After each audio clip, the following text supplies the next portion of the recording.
മലയോര മേഖലയായ പത്തനംതിട്ട ജില്ലയുടെ കായിക സ്വപ്നങ്ങൾ യാഥാർത്ഥ്യമാക്കിക്കൊണ്ട് എന്റെ ഗ്രാമം എന്റെ സ്റ്റേഡിയം പദ്ധതിക്ക് തുടക്കമാകുന്നു. സംസ്ഥാന സർക്കാരും ജില്ലാ സ്പോർട്സ് കൗൺസിലും ചേർന്നുകൊണ്ടാണ് പദ്ധതി യാഥാർത്ഥ്യമാക്കുന്നത്. സംസ്ഥാന സർക്കാരിന്റെ ഒരു ഗ്രാമം ഒരു സ്റ്റേഡിയം എന്ന ഒരു മഹത് പദ്ധതിക്കാണ് പത്തനംതിട്ട ജില്ല മറ്റു ജില്ലകൾക്ക് മാതൃകയാകാൻ പോകുന്നത്.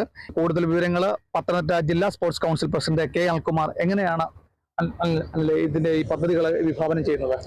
യുവാക്കളെ നല്ല പൗരന്മാരാക്കി മാറ്റിയെടുത്തുകൊണ്ട് ആരോഗ്യമുള്ള ഒരു തലമുറ സൃഷ്ടിക്കുന്നതിന് വേണ്ടി സംസ്ഥാന സർക്കാരും അതോടൊപ്പം തന്നെ സ്പോർട്സ് കൗൺസിലും തദ്ദേശ സ്വയംഭരണ സ്ഥാപനമായിട്ട് കൈകോർത്തിണക്കുകയാണ്. ഉദാഹരണം പറഞ്ഞു കഴിഞ്ഞാൽ മലയാലപ്പുഴ ഗ്രാമം ഹോക്കിയുടെ ഒരു ഇറ്റില്ലമാണ്. ധാരാളം കായിക താരങ്ങളെ സംഭാവന ചെയ്ത ഒരു പ്രദേശമാണ്. അവിടുന്ന് ധാരാളം പേർക്ക് ജോലി ലഭിക്കുകയും അതോടൊപ്പം തന്നെ നല്ല ഉയർന്ന നിലവാരത്തിലേക്ക് വരാനായിട്ട് സാധിച്ചിട്ടുണ്ട്.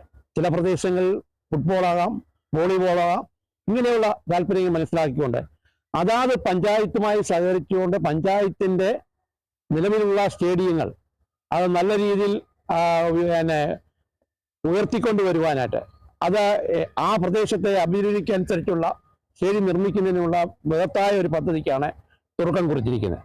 അവിടെ വരുമ്പോൾ ഹോക്കിയുടെ നല്ലൊരു സ്റ്റേഡിയം പണിയുന്നതിന് വേണ്ടി ഒളിമ്പിക് അസോസിയേഷൻ തന്നെ സ്റ്റേറ്റ് ഫണ്ട് ആവശ്യമായ ഫണ്ട് തരാമെന്ന് ഏറ്റിട്ടുണ്ട്. ഇങ്ങനെയുള്ള വിവിധ സംഘടനകൾ അതുപോലെ ക്രിക്കറ്റിന്റെ പിന്നെ ഭാരവാഹികളാണെങ്കിൽ അവർ സ്റ്റേഡിയം പത്തനംതിട്ട ജില്ലയിൽ നിർമ്മിക്കുന്നതിന് വേണ്ടി സ്ഥലം അന്വേഷിച്ച് നടക്കുകയാണ്. ഇങ്ങനെ ഓരോരോ മേഖലയിൽ അവർ ഇഷ്ടപ്പെട്ട കായിക പ്രതിഭകളെ വളർത്തിയെടുക്കുന്നതിനുള്ള നടപടിയാണ് സ്വീകരിച്ചുകൊണ്ടിരിക്കുന്നത്. നമ്മളിപ്പോൾ സംസ്ഥാന സ്പോർട്സ് കൗൺസിലും സംസ്ഥാന സർക്കാരുമായി ചേർന്നുകൊണ്ട് എല്ലാ ജില്ലകളിലും പത്തനംതിട്ട ജില്ലയിൽ തന്നെ നമ്മുടെ എല്ലാ പഞ്ചായത്തുകൾക്കും ഓരോ സ്പോർട്സ് കിറ്റ് വീതം നൽകാനായിട്ട് തീരുമാനമെടുത്തിരിക്കുകയാണ്. അതോടൊപ്പം തന്നെ നമ്മുടെ അംഗീകൃത ക്ലബ്ബുകൾ ധാരാളം ക്ലബ്ബുകളുണ്ട്.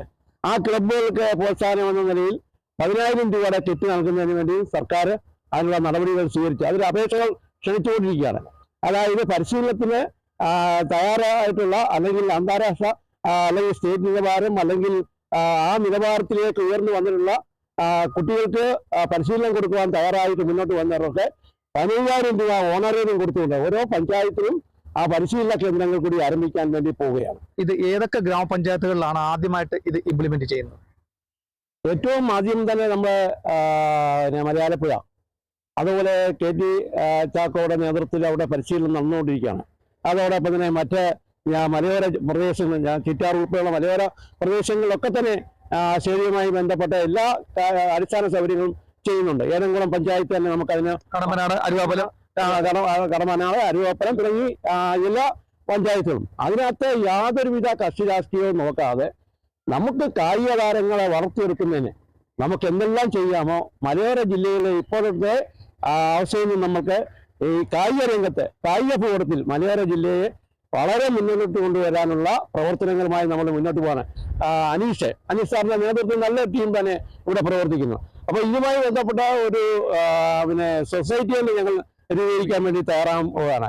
ഈ സ്റ്റേഡിയങ്ങളിലെ മെയിൻ്റനൻസ് ആണ്. ഇപ്പം തന്നെ ഇവിടെ നമ്മുടെ സ്റ്റേഡിയം 1 മാസത്തിനകം തന്നെ പൂർത്തീകരിക്കും. അവിടെ അങ്ങനെ വരുമ്പോൾ ആ സ്റ്റേഡിയം അതിന്റെ തുടർച്ചയായിട്ടുള്ള പരിപാലനമാണ് ഏറ്റവും പ്രധാനപ്പെട്ട കാര്യം. ഈ കാര്യത്തിലൊക്കെ തന്നെ ഈ തദ്ദേശ സ്വയംഭരണ സ്ഥാപനങ്ങളും ഈ സൊസൈറ്റിയും ഒക്കെ തന്നെ അതിനകത്ത് ആവശ്യമായ MLA-മാരുമായി ചേർന്നുകൊണ്ട് ആവശ്യമായ ക്രമീകരണങ്ങൾ ഉണ്ടാക്കാനായിട്ട് സാധിക്കും. പത്തനംതിട്ട ജില്ലയിൽ റിംഗ് റോഡിൽ അതിന്റെ വിവിധ പ്രദേശങ്ങളിൽ അതായത് നല്ല വീതിയുള്ള സ്ഥലങ്ങൾ കിടപ്പുണ്ട്. അവിടെ ഓപ്പൺ ജിം അനുവദിക്കണം എന്നുള്ള ഒരു അഭ്യർത്ഥന നടത്തിയിട്ടുണ്ട്. അദ്ദേഹം അതുമായിട്ട് ബന്ധപ്പെട്ട കാര്യങ്ങൾ ചെയ്തു തരാൻ ഏറ്റിട്ടുണ്ട്. എത്രയും പെട്ടെന്ന് വെട്ടിപ്പുറത്ത് തന്നെ ഇപ്പോൾ ഒരു ഓപ്പൺ ജിം ഒരു 3 മാസത്തിൽ പ്രവർത്തനം ആരംഭിക്കത്തക്ക രീതിയിലുള്ള പ്രവർത്തനമാണ് നടന്നുകൊണ്ടിരിക്കുന്നത്. സുബിര പാർക്കിലും നമുക്ക് ഇപ്പോൾ ഇവിടെ നടത്തുകാർക്ക് ബുദ്ധിമുട്ടുണ്ട്. അതിന് സുബിര പാർക്കിന്റെ ചുറ്റിനും അതിനുള്ള സംവിധാനം കൂടി ഒരുക്കാൻ വേണ്ടിയുള്ള നീക്കം നടന്നുകൊണ്ടിരിക്കുകയാണ്. അതായത് കതിരിക്കൊണ്ടൊന്ന് വളം വെക്കാതെ ചെറുപ്പത്തിലെ കുട്ടികളെ പരിശീലിപ്പിച്ചാൽ മാത്രമേ നമുക്ക് ഉയരങ്ങളിലേക്ക് കൊണ്ടുവരാനായിട്ട് സാധിക്കത്തുള്ളൂ. ഉദാഹരണത്തിന് ഫെൻസിങ്ങിലും ഒക്കെ റോഡ് സ്കേറ്റിങ്ങിലും ഒക്കെ ആ കാര്യത്തിൽ പത്തനംതിട്ട ജില്ല മാതൃകയായി മാറുകയാണ്.